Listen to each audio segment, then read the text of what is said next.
مکہ کی گلیوں میں ایک بلند قامت شخص غصے سے چل رہا ہے۔ تلوار اس کی کمر پر جھول رہی ہے، چہرہ سخت، نظریں تیز، لوگ اسے دیکھ کر راستہ چھوڑ دیتے ہیں۔ وہ رکتا ہے اور اچانک راستہ بدل دیتا ہے، رخ محمد صلی اللہ علیہ وسلم کی طرف۔ راستے میں ایک شخص سامنے آتا ہے، دونوں رک جاتے ہیں۔ گفتگو نہیں سنائی دیتی، صرف اشارے ہوتے ہیں۔ وہ شخص اس کے چہرے پر حیرت پھر خوف دیکھتا ہے، کچھ کہتا ہے اور عمر کا رخ بدل جاتا ہے۔ اب وہ اپنے بہن کے گھر کی طرف جا رہا ہے۔ دروازہ زور سے بجتا ہے، اندر قرآن کی آیات لکھی جا رہی ہیں۔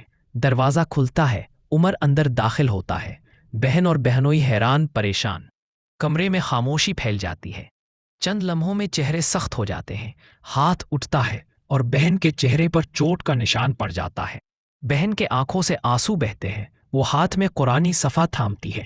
عمر رک جاتا ہے، وہ صفحہ اٹھاتا ہے، غور سے دیکھتا ہے۔ پس منظر میں قرآنی آیات کی ہلکی سی آواز سنائی دیتی ہے، تاہا ما انزلنا علیک القرآن لتشقی۔ چہرہ بدلنے لگتا ہے، آنکھوں میں سختی کی جگہ نرمی آ جاتی ہے، دل پگھلتا ہے، وہ سر جھکا لیتا ہے۔ عمر آگے بڑھتا ہے، دونوں ہاتھوں سے پکڑ کر سر جھکا دیتا ہے۔ لبوں پر کچھ الفاظ، آواز سنائی نہیں دیتی، مگر فضا میں تکبیر گونجتی ہے، اللہ اکبر۔ پہلی بار اسلام سر اٹھا کر کھڑا ہوتا ہے۔ حضرت عمر رضی اللہ عنہ ان معدود چند لوگوں میں شامل تھے جنہوں نے اعلان عام کے ساتھ مدینہ کی طرف ہجرت کی۔ ہجرت کے بعد انہوں نے ہر موقع پر اسلام اور نبی کریم صلی اللہ علیہ وسلم کا ساتھ دیا۔ آپ تمام غزوات میں شریک رہے اور ہر اہم مشورے میں آپ کی رائے کو بڑی اہمیت دی گئی۔ حضرت ابو بکر صدیق رضی اللہ عنہ کی وفات کے بعد عمر رضی اللہ عنہ کو خلیفہ منتخب کیا گیا۔ ان کے دور خلافت کو اسلامی تاریخ کا سنہری دور کہا جاتا ہے۔ اسلام دنیا کے بڑے حصے میں پھیل گیا، عدل و انصاف کا بے مثال نظام قائم ہوا، بیت المال، عدالتیں، پولیس اور مردم شماری جیسے ادارے قائم کیے گئے۔ آپ کے دور میں بیت المقدس فتح ہوا اور ایران، عراق، شام، مصر جیسے بڑے علاقے اسلامی سلطنت میں شامل ہوئے۔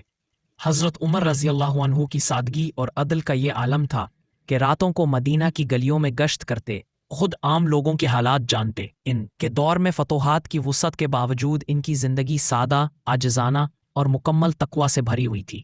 آپ کو نماز فجر کے دوران ایک مجوسی غلام فیروز نے ایک دن حضرت عمر رضی اللہ عنہ نماز فجر کے لیے مسجد نبوی میں تشریف لائے۔ صفوں میں سب خاموش کھڑے تھے۔ جیسے ہی انہوں نے نماز شروع کی، ایک مجوسی غلام جس کا نام فیروز تھا اور لوگ اسے ابو لولو المجوسی کے نام سے جانتے تھے، صف کے پیچھے سے خنجر لے کر آیا۔ اس نے حضرت عمر پر حملہ کر دیا۔ پیچھے سے خنجر ان کے پیٹ اور جسم کے مختلف حصوں میں لگا، اتنی چوٹیں آئیں کہ وہ شدید زخمی ہو گئے۔ حملہ آور نے خود کو بھی مار ڈالا۔ حضرت عمر رضی اللہ عنہ کو فوراً ان کے گھر لایا گیا۔ کئی صحابہ کرام ان کے پاس جمع ہو گئے، لوگ رو رہے تھے۔ انہوں نے اپنے بیٹے عبداللہ سے کہا کہ اگر ممکن ہو تو مجھے نبی کریم صلی اللہ علیہ وسلم اور حضرت ابو بکر رضی اللہ عنہ کے پہلو میں دفن کیا جائے۔ حضرت عائشہ رضی اللہ عنہا نے اس کی اجازت دی۔ حضرت عمر نے فرمایا، اگر وہ مان جائیں تو یہ میرے لیے کافی ہے۔ وفات سے پہلے انہوں نے 6 افراد پر مشتمل ایک کمیٹی بنائی جو نیا خلیفہ منتخب کرے۔ ان کے نزدیک امت کی وحدت اور اتفاق بہت اہم تھا۔ انہوں نے کہا کہ میرا جنازہ اس وقت تک دفن نہ کرنا جب تک خلافت کا فیصلہ نہ ہو جائے۔ چند دن تک شدید تکلیف میں رہے، آخرکار یکم مدینہ کی رات ٹھنڈی اور خاموش تھی۔ حضرت عمر فاروق رضی اللہ عنہ حسب معمول اپنے خادم اسلم کے ساتھ مدینہ کی گلیوں میں گشت پر نکلے ہوئے تھے۔ وہ اکثر رات کو خاموشی سے لوگوں کے حالات جاننے نکل جاتے تاکہ کوئی ضرورت مند یا مظلوم ان کی نظروں سے اوجھل نہ رہ جائے۔ چلتے چلتے ان کی نظر ایک جھونپڑی پر پڑی۔ وہاں ایک بوڑھی عورت بیٹھی تھی اور اس کے پاس چند چھوٹے بچے رو رہے تھے۔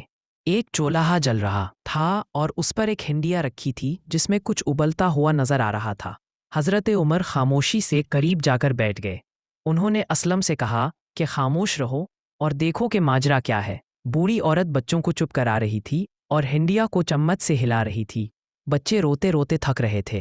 حضرت عمر نے قریب جا کر پوچھا، اماں یہ بچے کیوں رو رہے ہیں؟ عورت بولی، بھوک سے بلک رہے ہیں، دن بھر سے کچھ نہیں کھایا۔